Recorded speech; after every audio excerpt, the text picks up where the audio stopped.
Brother, I'm going run a wild Hulk Hogan. If I like get some moment, I'll make sure it's an explosion. Cause lately I've been seeing stars, trying to kick out on this chokehold. But it's no holds barred, middle fingers like I'm Stone Cold. What is up, ladies and gentlemen? We are here with episode 100 of the Slapping Meat Wrestling podcast. I honestly didn't think I would even have this thing going for 100 episodes, much less, I started this thing just as a place for me to sort of post my opinions. Didn't really necessarily care if people listened, but it's cool how this thing has grown a little bit. We got a little bit of an audience who enjoys listening to it, and we're with the CWC and the Discord and that community. Fun to see where this is going, and I can't wait to see what happens, by the time we get to episode 200, how this thing has grown. So I'm definitely looking forward to all of that. So let's go ahead and get into this episode. It's going to be what I would say is a good one, but I'm a little biased, right? But it is sort of what I would call Casual Community Saturday. It is the episode of the week where I sort of take the suggestions and the questions of the community and turn it into an episode. But I thought to myself earlier this week, what happens if they don't have any questions? What happens if maybe that week we get 2 questions versus the 8 or 9 that we typically get? I'm going to have to build a show outside of just their questions. And so what I've decided to do is I'm going to pick 4 or 5 topics. Depending on how many questions and topics I get suggested, I'm going to create my own and leave it up to sort of, it's going to be open-ended questions where I'll give my opinion, but I'm going to leave the question open so that the community can respond to it and we can create a conversation out of that. But before we get to those parts of it, let's go back to our bracket here, Slapping Meat brackets. We're still trying to figure out who the casual community thinks is the best of the women on this bracket. So we're going to pull this thing back up here. It's going to have our winners. The matchups that we were voting on from Wednesday were Bianca Belair versus Tori Wilson and Tiffany Stratton versus Becky Lynch. So let's pull this up here. As you can see, Bianca Belair, clean sweep, every vote. Tiffany Stratton, surprise upset, right? It actually ended in a tie. And so what I did was my vote sort of counted as 2 in that way. There was a tie, and so I picked, it's sort of, and I hate to be this way, it's my show, so like that's why I say my vote counts as 2 in a way, is if there's a tie, that's how we're going to break the tie, is I get to choose. Just that way. I'm honestly surprised this ended as a tie. I didn't think that many people in the CWC would have voted for Tiffany, but I thought I was going to be the only one in this matchup, to be honest. I think Tiffany is better than Becky on every level. I'm going to come out with a hot take here. And I'm going to go ahead and say, and we're going to go ahead and get rid of this bracket for a minute. I'm going to go ahead and say Becky Lynch is 100% overrated.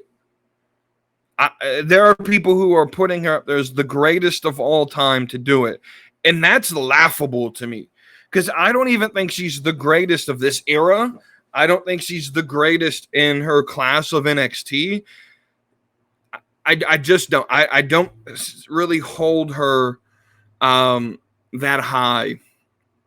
I think if it wasn't for the busted nose and the man, gimmick, no one would care about her. That's just how I feel. I feel like the way people sort of look at Becky Lynch now, where there's very little reaction, I feel that that's how Becky Lynch would have been had it not been for Nia Jax breaking her nose, busting her face open when, that's just how it's hard for me to say that Becky Lynch is one of the greatest to ever do it when Charlotte's a wrestler. On the indie scene and other promotions, I think Britt's better. I think Tessa Blanchard and what she's done has been better. I think Jordan Grace has done better. Deonna Purrazzo has done better. And again, I'm going from other promotions. I think it's hard for me to say, oh, Becky Lynch is the best to ever do it. I can't say that. And so I think Tiffany Stratton athletically, promo ability, marketability, if we're going by those four standards, I think she beats Becky in every one of those standards, without a doubt. So we're going to pull the bracket back up for those on video. That way we can tell you this week's matchups. This week's matchups from Saturday till the Wednesday episode will be Lita versus Sasha Banks and Bayley versus AJ Lee. I think these are going to be two pretty close matchups. I think we may get some close matchups with these right here. Again, that's Lita versus Sasha, Bayley versus AJ Lee. All right, so now we'll get into the fun part of the conversation. Let's start with my first topic. And we're going to talk about Lacey Evans for a second, because if you guys do not know, Lacey Evans' contract has expired. She is no longer part of WWE, and it does not appear she has any interest in getting into wrestling. If you got because immediately this is how the internet wrestling community works. This is how the IWC works, right? No one cared one iota about Lacey Evans. And then the second she doesn't re-sign, the internet wrestling community comes out and they go, Macy Estrella's all elite. No, she's not. Yeah, like. Y'all didn't care about her. Why do you want her in All Elite if you didn't care about her? Right? It doesn't appear that she has any interest in wrestling. She's teasing OnlyFans. And it looks like she's opening a diner or cafe in Beaufort, South Carolina. It looks like that's in the plans. And I think she runs like an online store where she sells like coffee and other stuff like that. But my question is, my question is, what is it that made people not like Lacey Evans? Because this is sort of the main conversation, right? And like, because I said the IWC didn't care. I cared. I cared about Lacey Evans. I thought Lacey Evans was a star in the making. And what I can't understand is all these people sitting here praising the decision to not renew her. Oh, she sucked. She couldn't cut a promo, this, that, and the third. And I would have to respectfully disagree. I thought her promo work was decent. It wasn't the best, sure. But it was decent. The problem with Lacey Evans, and this is the problem with a lot of the roster, but I don't think people care enough to think of wrestling in this way. 90% of wrestling is the booking. 5% of wrestling is the fan reaction, and the other 5% is just, can you perform, like your performance, right? So if I was a wrestler, 5% of the business is just me doing my job. I'm written a story. This is what they want the company wants to show on the show, can I physically and do the performance? That's 5%, right? The other 5% is the crowd going to react to how I perform? And if I master that, that's base minimum. If I can perform what they give me and the crowd reacts pretty well, that's only 10% of the business. The other 90% of the business is what is on the piece of paper. What is the script? What is the story that they booked me in? So I'm going to, I've used Omos in the past. I want to use Lacey Evans now. Name me one time in Lacey Evans' career where she was booked strong. You can't. You can't. They gave her nothing to work with. And what I hate about the IWC and what I hate about wrestling fans in general is they almost sort of look over the fact that booking matters. The booking does matter, right? If I wrote in a story where you're going to lose every single match, why would the fans feel the need to care for you? Right? Like, there's a reason no one cheered for Kurt Hawkins, because he lost 200 plus matches in a row. So you have to you have to give the crowd something to react to. And so when the best you get from Lacey Evans is the sassy Southern Belle, which I thought would work if they would have just booked her to win. Like, she was losing every match. Or she was doing squash matches week after week after week, trying to be built up. And then once she got into decent mid-card competition, she's losing. You can't do that and expect her to get over.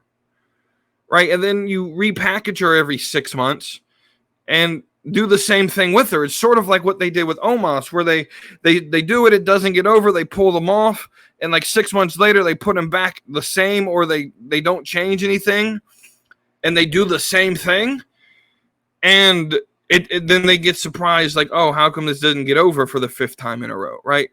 Like, if you would have had Lacey come out there, be the heel, a natural heel, go out there and just start winning matches.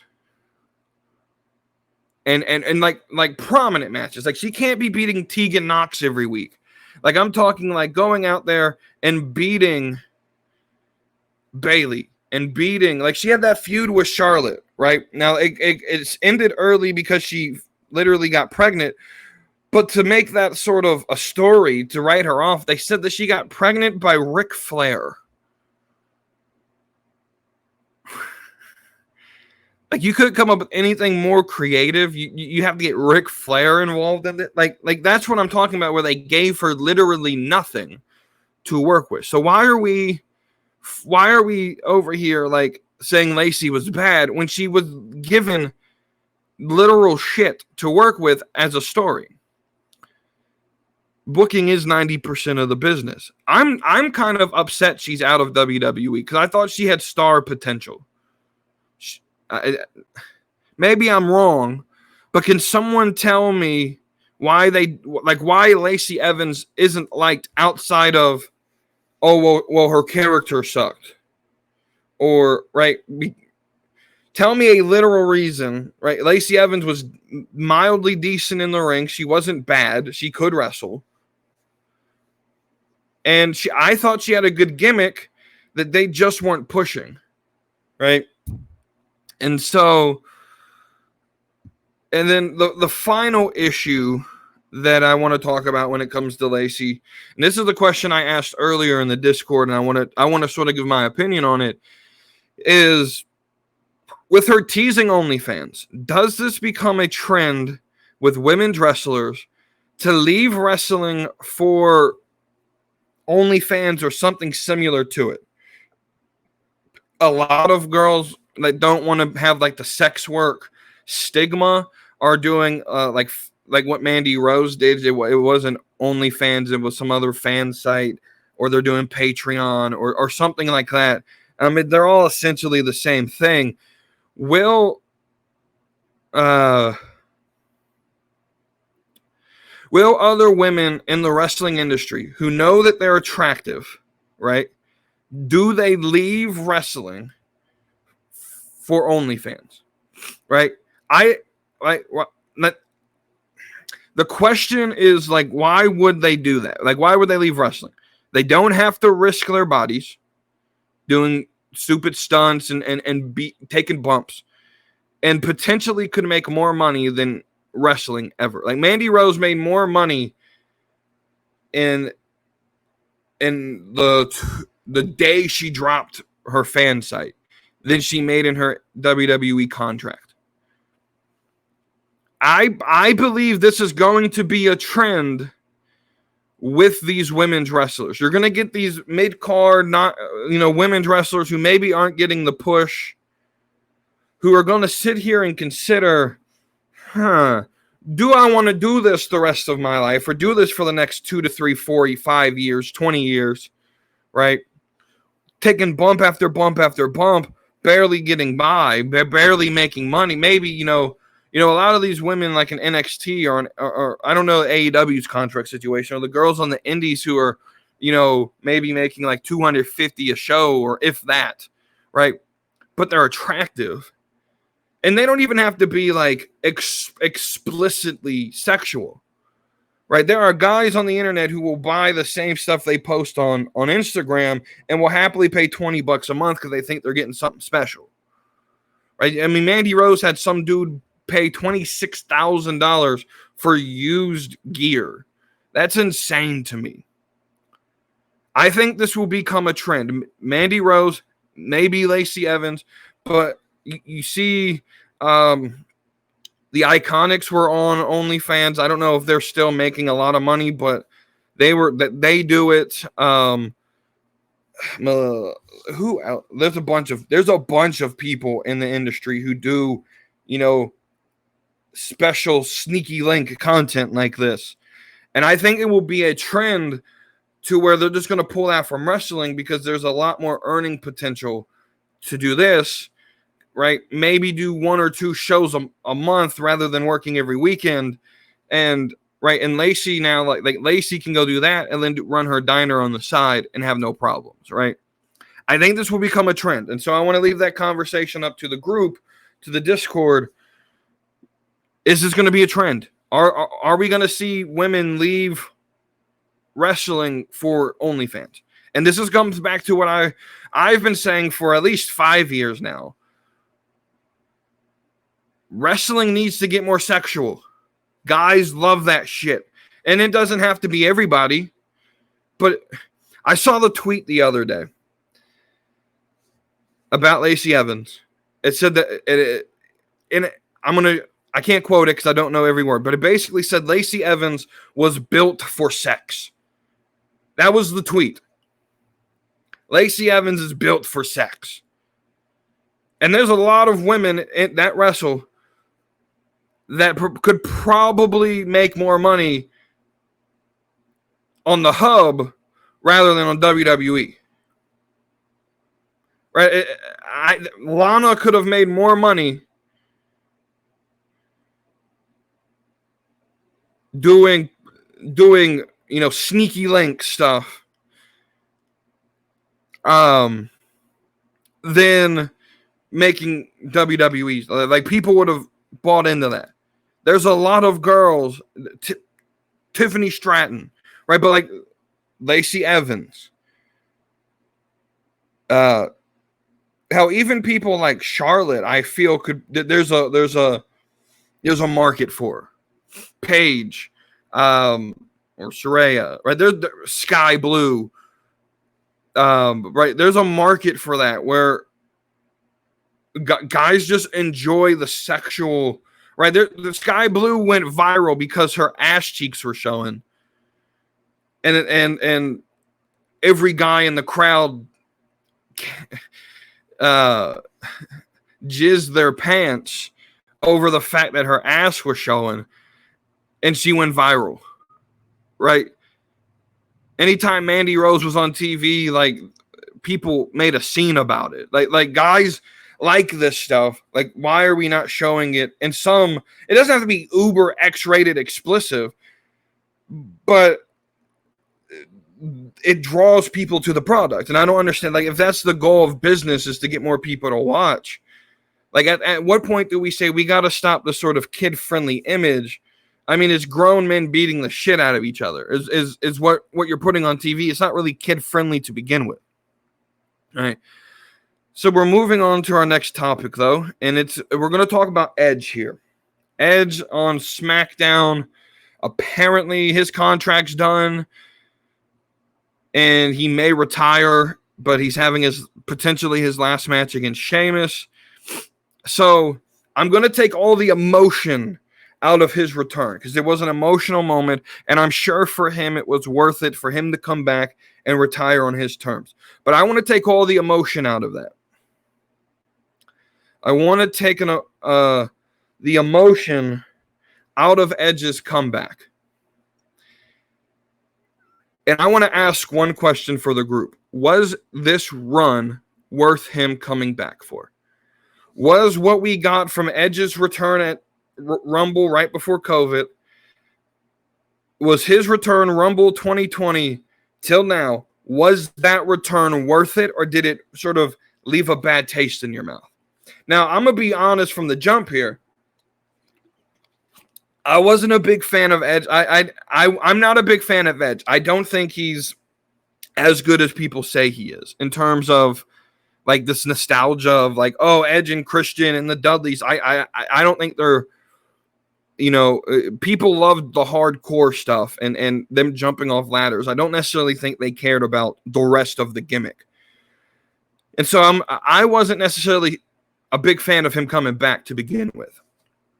But with him coming back, I assumed he was going to get at least one championship run out of it.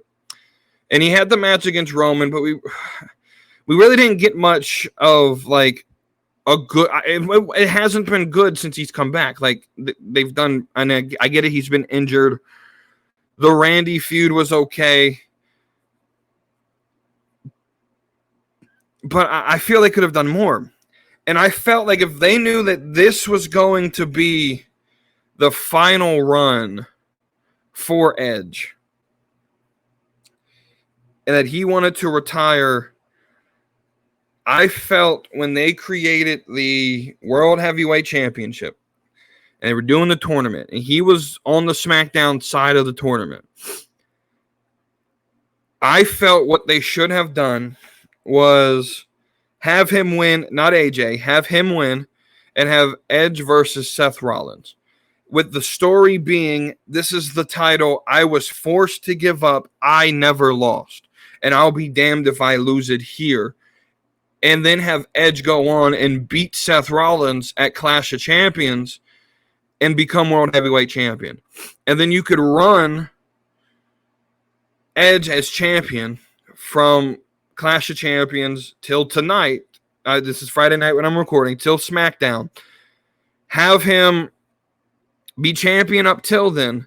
Have him say, the one dude I haven't faced is Sheamus. Say, Sheamus, I want a non-title match as and then announce, go ahead and openly announce, this is my last run. If I lose this title, I'm retiring. And say, Sheamus, I'm going to give you a match, whether it's non-title, and now that I'm thinking of it, he wins the title at Clash of Champions, announces the next Raw, hey, I'm going to be a fighting champion, and once I lose this title, this is my last run, right? And then we could have gotten, hey, we're in Toronto. This may be the last time I ever fight in Toronto. I want to fight who I want to. I'm going to issue Sheamus a challenge for this title.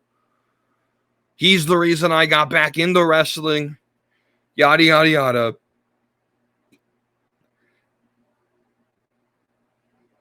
And if I lose, I retire in my hometown of Toronto. You have him and Sheamus fight. You have him beat Sheamus. And then Damian Priest cashes in. And it completes a full circle story of the Judgment Day where they finally eliminate Edge and it's Judgment Day sending him home. Perfect. Right? It's Judgment Day that retires Edge. perfect end of that story. I felt that would have been a better story than what we've gotten with Seth Rollins the last 3-4 months. Because there's a story there. And you could have even continued the feud between Edge and Finn Balor. Because there's a story there. Because what we've gotten with Seth has been literal nothing. Can we say this title run has been good by Seth, or is this just Triple H giving his guy the title? If you put the title on Edge and then give it a purpose, and then you have Damian Priest cash in the ultimate heel move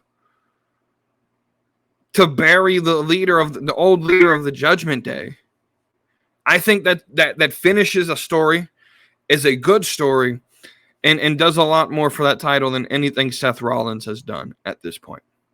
Let me know what y'all think, right? Next thing I want to talk about is WrestleMania tickets are on sale, and they're expensive. So the question that I want to know, and I don't know if I have an answer, but I do want to talk about it, is why does it seem that these major events ticket prices keep going up? When I went to WrestleMania 33, I sat halfway up the stadium on the side of the stage. Like, if you see the stage as they're walking down, you look to the right, about halfway up, I'm there, right? In that crowd of people. $250 for those tickets. Really good seats. Those same seats today would probably go for $400 to $500. Why does it seem like these major event ticket prices, and it's the same for events like the Super Bowl, they price out the ordinary fan, right? They price out the fans that are wanting to go but can't afford it. In response, you then get these fans that are celebrities, or right, you almost make it to a place to, like, for that entire week, we got there Thursday, Friday we went to we stayed at a villa in Orlando for 5 days. It was a group of 5 of us.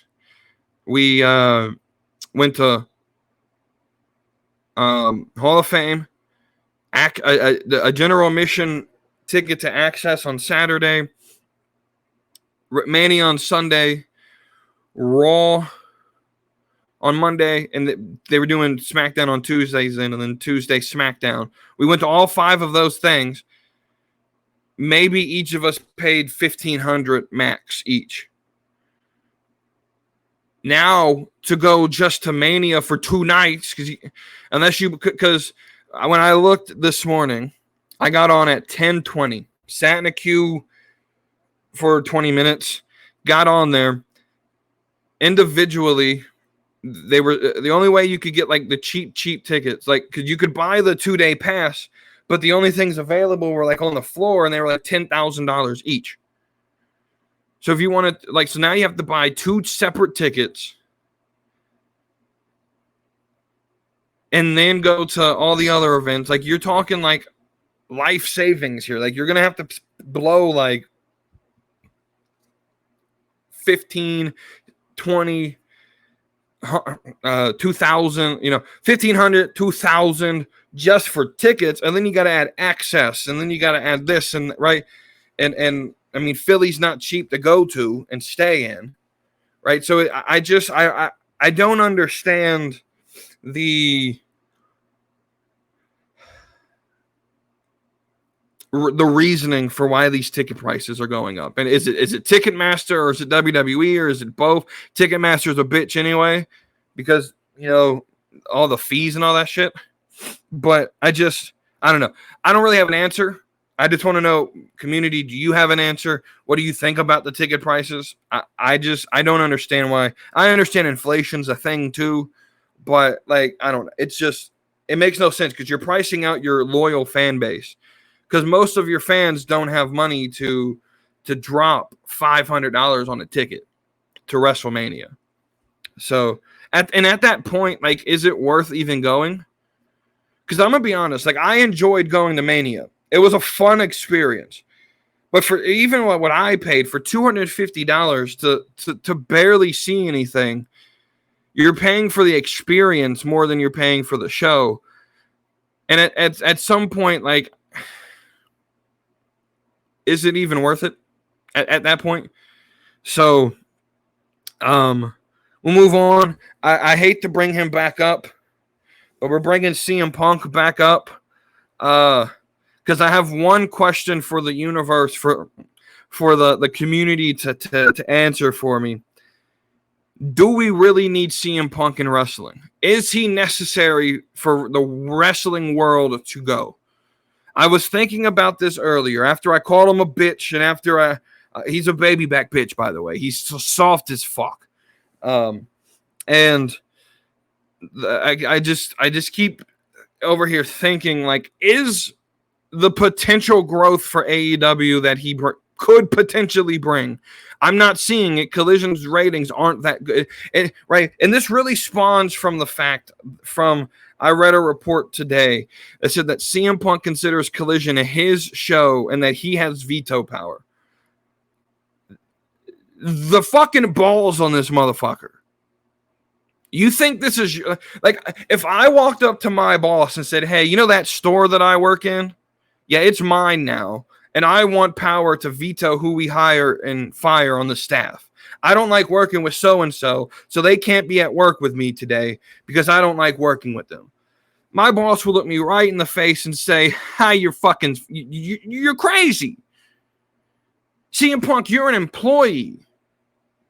I don't know what kind of imaginary power you think you have, but you don't have it. And Tony Khan, if you gave him this veto power, you're insane. Why would you let the inmates run the prison? I posted from clips from the last episode on TikTok, and someone responded and said, "This is why Vince McMahon was a control freak. He made sure the inmates didn't run the asylum." That's exactly right. Tony Khan, become Big Ball Tony and take control of your locker room. And so the question is CM Punk necessary? I don't think he is. The 7-8 years we didn't have him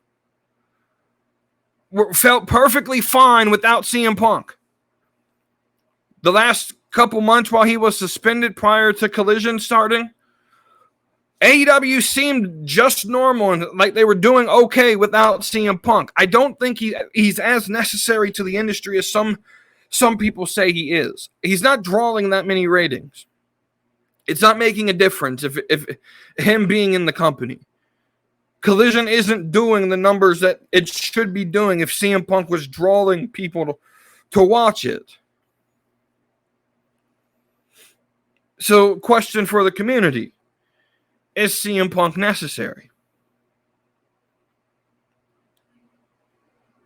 All right, the last thing that I came up with, and it's the title of this episode, is this idea came to me. With Endeavor's merger finally coming through where Vince doesn't own the company anymore, and Triple H is now going to be head of creative, and that's all his job is.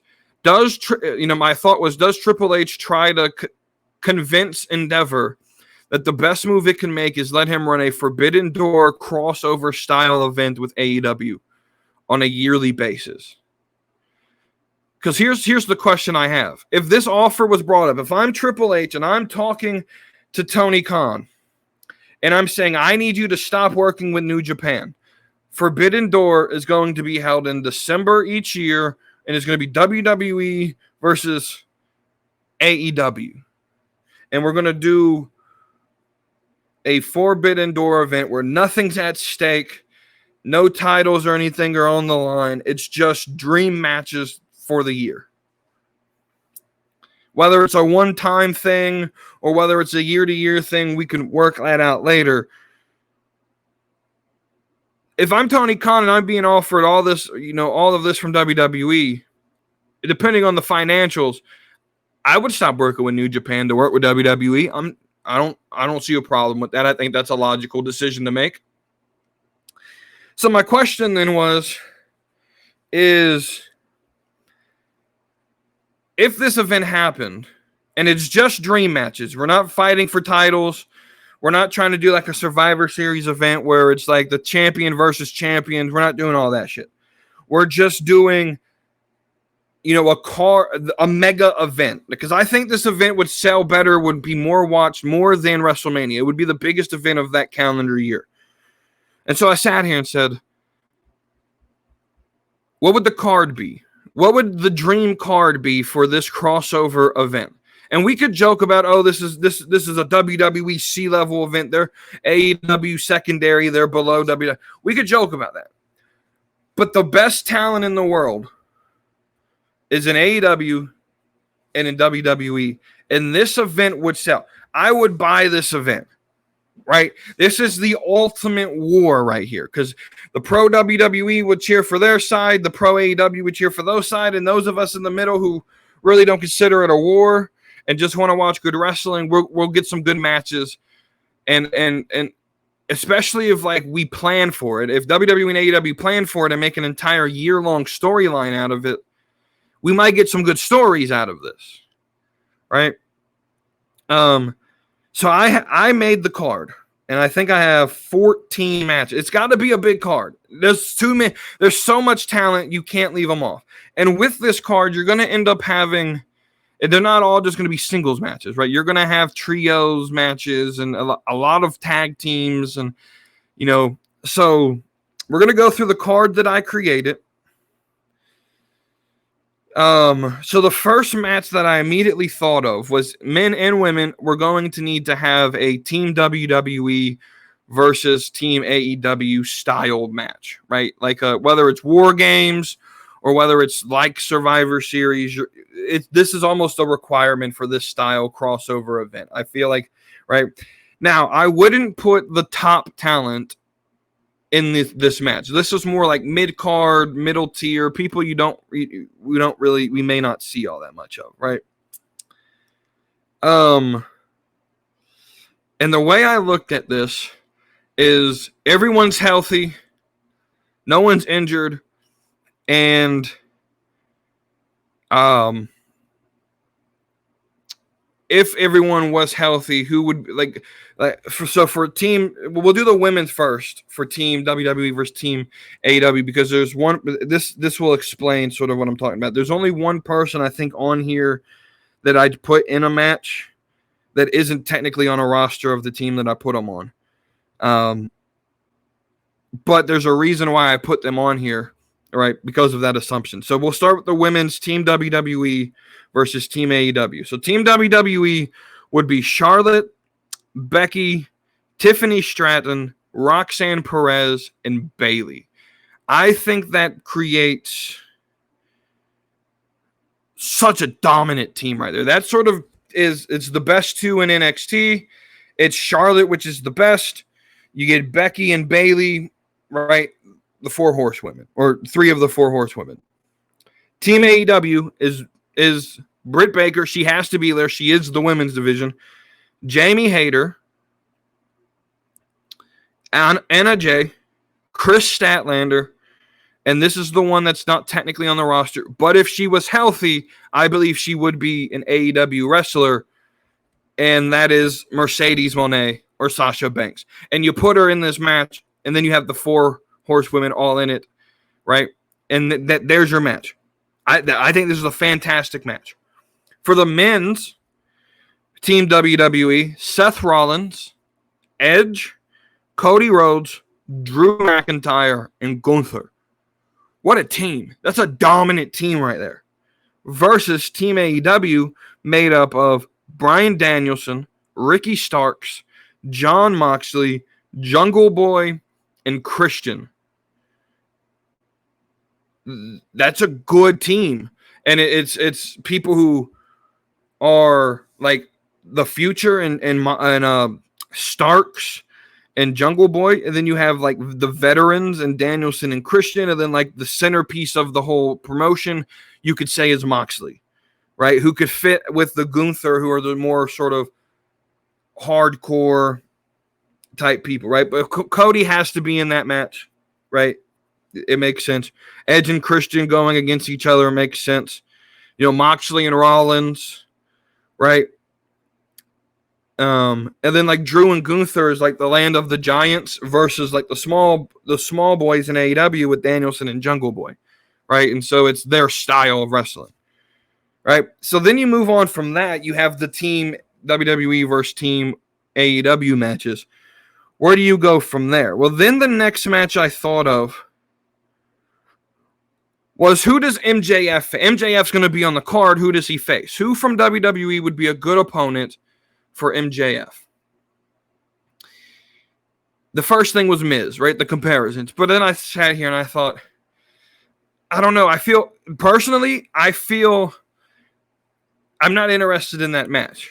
It's too predictable of a match to happen. So then I thought, okay, Grayson Waller. And I said, no, MJF would eat Grayson Waller on the mic.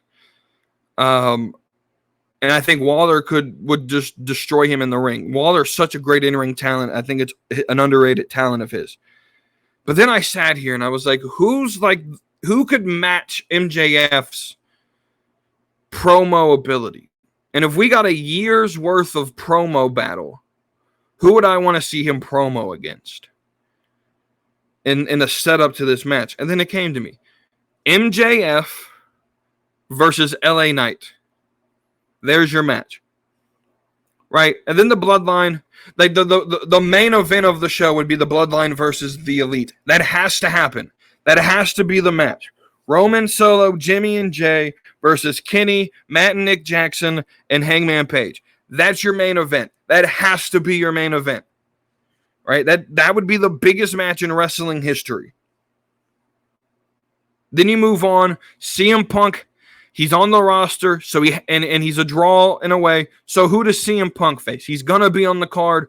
Who do we have him face? Who from WWE do we have him face? And I'm sitting here and I'm like, I don't want him to face anyone new because I don't really necessarily think that would be beneficial. Let's just do all nostalgia's sake. Let's give him one more match with John Cena. CM Punk versus John Cena. We pull out all the cards and you put John Cena in a match with CM Punk one last time. Then Judgment Day. And I think this match is super easy to book. Judgment Day, Dominic, Damian, Finn, and Rhea in a mixed tag match with the House of Black. Brody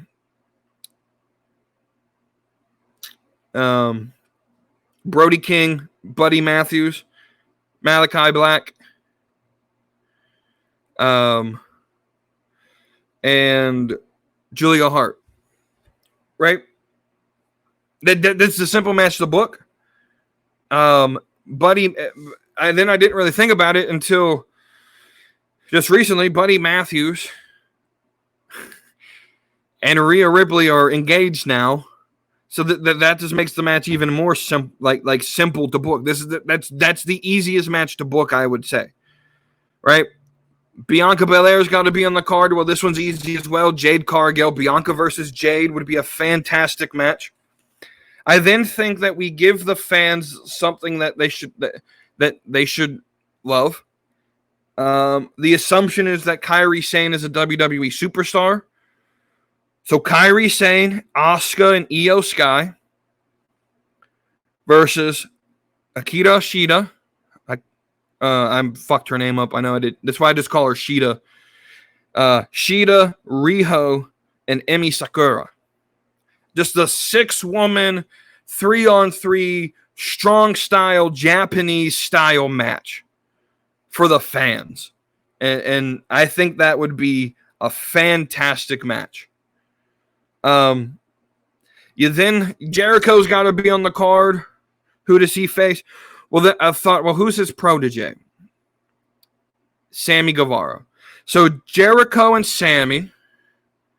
Okay, well, if we're doing student and teacher, who's another student and teacher combo we could put on to fight them for that dynamic of the match? And then I thought, okay, Sammy Guevara and Chris Jericho versus Rey Mysterio and Santos Escobar.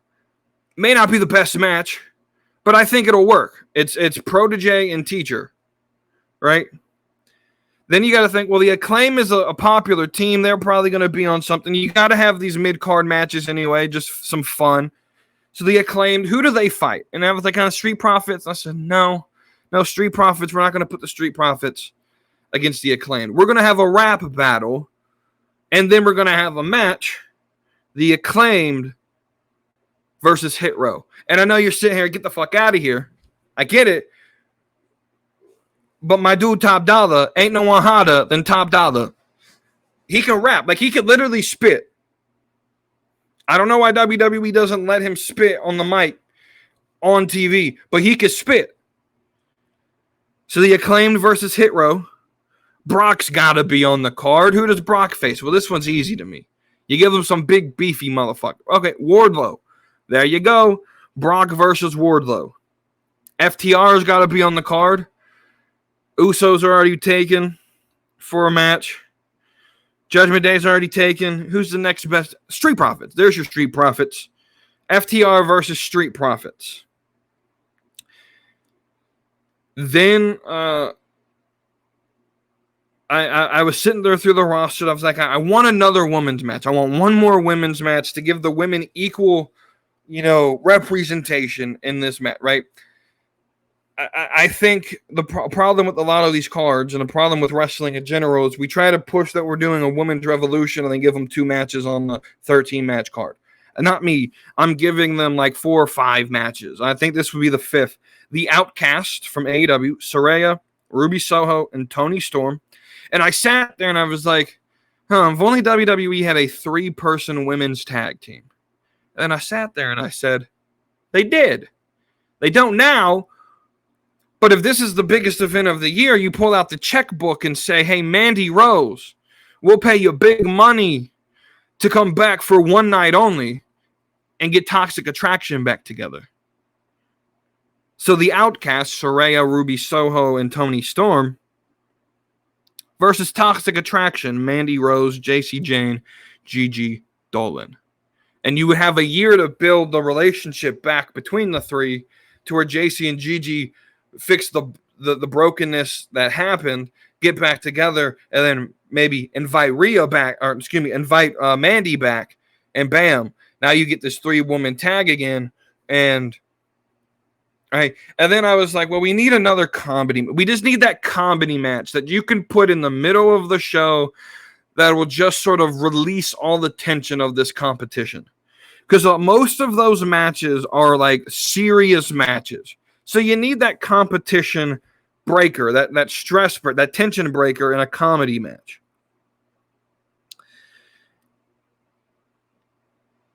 And so what's the best comedy person on AEW? The fans are going to hate me for saying this, but Orange Cassidy. He's a comedy gimmick. And if they booked him like a comedy gimmick, I would like him more. But the fans take him like he's fucking serious. And so that's why I don't cheer for Orange Cassidy. But Orange Cassidy, now who does he fight? Who's the king of comedy in WWE? R-Truth. Orange Cassidy versus R-Truth. So with that, I think that's a complete card right there. I think it's 14 matches. Would be a fun night of just no stake wrestling, right? Because the problem with a lot of these events, and the reason Vince would never do it is Vince thought in terms of competition to where if I'm going to have my guys have to win or I'm not going to do it, right? Let's just have a night for the fans of wrestling to come together and enjoy wrestling and maybe cheer for their side and create positive relationships in the industry rather than trying to compete against each other. Because could you imagine if WWE and AEW had an open relationship where they worked together and then they worked with New Japan, and then they worked with Impact, and then they worked with AAA, then they worked with the indie promotions, and they all just sort of have one giant, big, happy relationship? How much better the business could potentially be, rather than being monopolistic and trying to conquer the whole industry. I don't know. I think that would create for better fan enjoyment of the product, right? So there's that. I booked a crossover event for WWE and AEW. Let me know what you guys think of that card. And if you want, you can book your own. I'd like to see what you guys come up with. All right, so this next segment was a suggestion from DJ Wavy D in the Discord. And he basically said, do Guess That Storyline. So this is going to become a weekly segment every Saturday. I'm gonna go to ChatGTP because I'm very bad at vaguely describing things. And I'm gonna go in there and basically just say vaguely describe so-and-so storyline. It's gonna produce a description. I'm gonna copy and paste it into my notes, and I'm gonna read that description to you guys. In the Discord, there's a section called Guess That Storyline.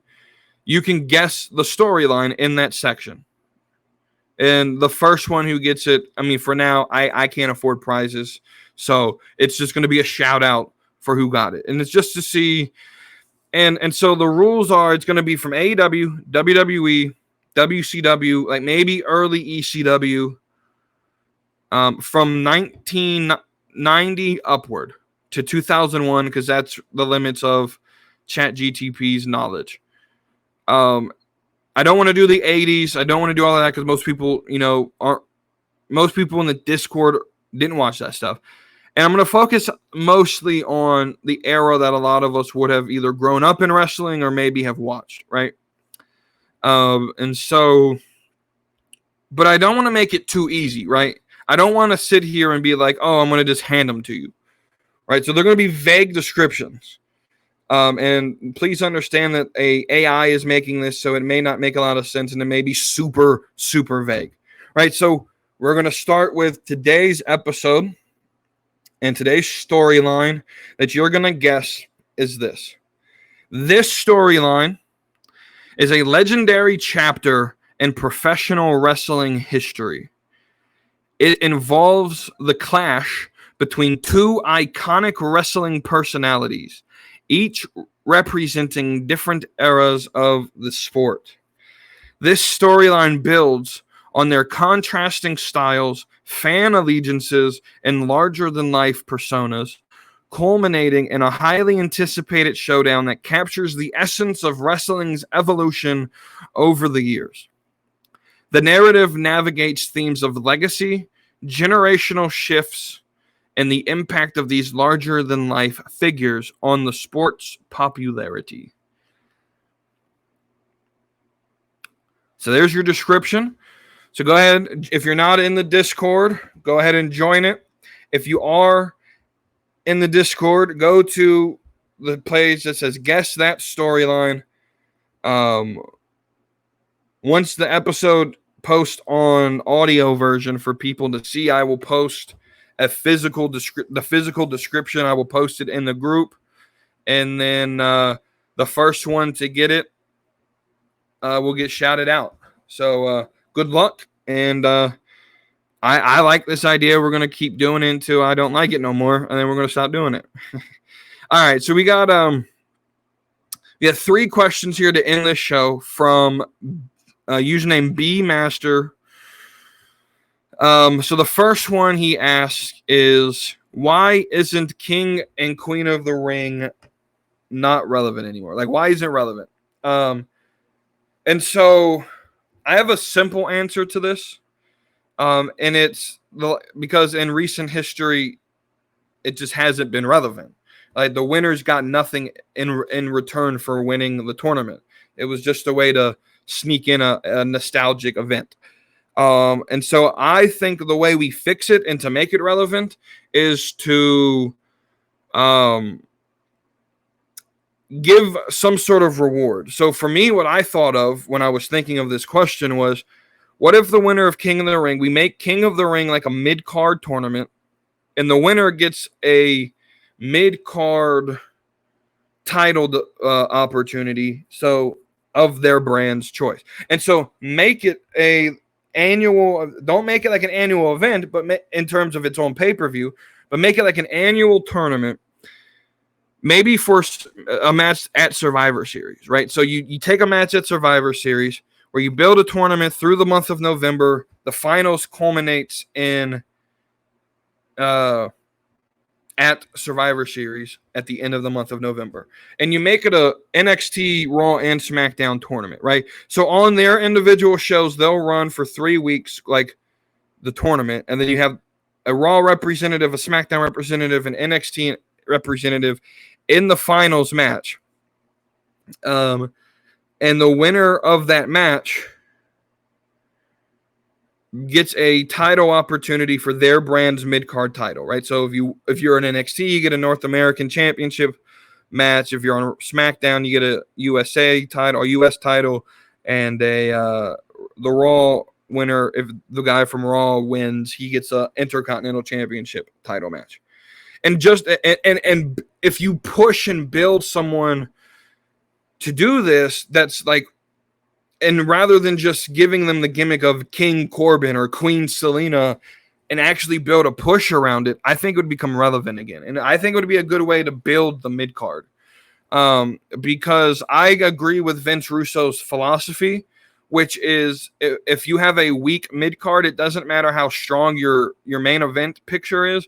Your mid-card is your show. It is literally what? 75% of your show is mid-card, so you have to build it strong, and I feel WWE fails to do that. And so do that through King of the Ring if you want to, and build a strong mid-card to run this tournament through and to give it meaning. All right. His next question is, can you tell me why ECWWE failed? How would you have, or what would you have done to get it over? Now, I'm going to be completely honest. I didn't watch the original ECW, and I wasn't watching wrestling when WWE tried to bring it back. So I don't have an answer to this question. I can't tell you from a logistical X's and O's booking standpoint what went wrong. Here's what I can tell you, though, about nostalgia. When you're going to bring back ECW, if you're not going to give the fans of ECW the original ECW, it's going to fail. It is doomed and destined to fail. In the same way, when Disney bought Star Wars and they said, we're building an entire new trilogy, right? The original OG Star Wars fans, they're the ones who complain. I personally think the new trilogy is just as good as the original trilogy, just personally. But I also don't have the nostalgia of growing up in the 80s or the 90s to sort of live behind, of saying, oh, I went to the theaters. I remember when the first trilogy came out and the prequels came out in the 90s. Like, and so I don't have that nostalgia. And so to me, episode 7, 8, and 9 were really good movies. And so I enjoyed them, and there's nothing for me to complain about. Whereas, you know, if you're someone who grew up in the 80s, you may say, oh, no, these new Disney trilogies, they suck, right? And I know a lot of people who feel that about Star Wars being at Disney, right? So in the same way, when you say we're bringing back ECW, the original OG ECW fans want Sabu and Sandman, and I don't even know who was on that original roster because, like I said, I didn't watch it, but they want the extreme. They want like blood and all that. Like, it would be like if I bought Combat Zone Wrestling. If you don't know what CZW is, it's where Moxley got his start, and they do deathmatch wrestling, right? And if I were to buy that brand and then have it disappear for a while, but like I buy the brand and then I reappear and I'm bringing back CZW, right? But I don't bring back the deathmatch style wrestling, no one's going to care about it, because the original fans of ZCW, of Combat Zone Wrestling, they want the light tubes and the glass shatter and the chairs to the face and the tack matches and the being lit on fire and jumping from high distances through tables that probably shouldn't be jumped through, right? They want the crazy shit. And if I don't give them that, then it's going to fail without a doubt. And so I think that the ultimate destiny of ECWWE was to fail, because people were going to live in the nostalgia of the OG ECW. Because WWE was never going to give them what the original ECW was. They just weren't. I mean, for God's sakes, they had a live crucifixion, basically. Like, and I don't know if you guys know that story. Kurt Angle was backstage with ECW, had a contract ready, was going to sign it, That crucifixion happened on ECW. He walked backstage, went to Paul Heyman, and said, I'm not signing. Right? That literally took Kurt Angle away from ECW. Right? So maybe we think about some of the stupid shit that we do, because who knows who knows what happens if he didn't do that. What if Kurt Angle did show up at ECW? Right? But WWE was never going to do that level of extreme, and so I don't think fans were going to buy into it one way or the other. So what would I do to make it better? The only way you would have made it survive is to become the original ECW and to live up to that nostalgia, which, again, I don't think WWE would have ever done. So I just think it was a waste of time for them to bring it back in the first place. That's just my opinion. But, again, I didn't watch it, so I can't really answer the question. And then his last question that he asked is, Seth Rollins had the best cash-in Money in the Bank history. If a female superstar won Money in the Bank, where and against who would be an equal and better than cash-in to Seth Rollins? So the first thing I want to discuss about this question, first off, it's a great question.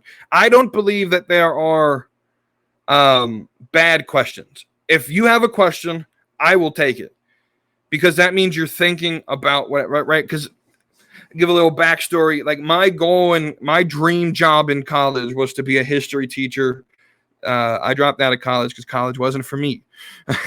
But I wanted to be a teacher, and my philosophy was, especially for the subject, I wanted to teach history. And God, thank you that I'm not a teacher right now, because I don't know if I can handle some of these kids and the way that the next generation's growing up to become. But and I also talk too much, so I would never get anything done. But my philosophy has always been, especially when you're studying a subject like history or something like that, is if you're thinking and asking questions, that means you're trying to learn, or you're interested, you're curious. And so to ask this question, good question.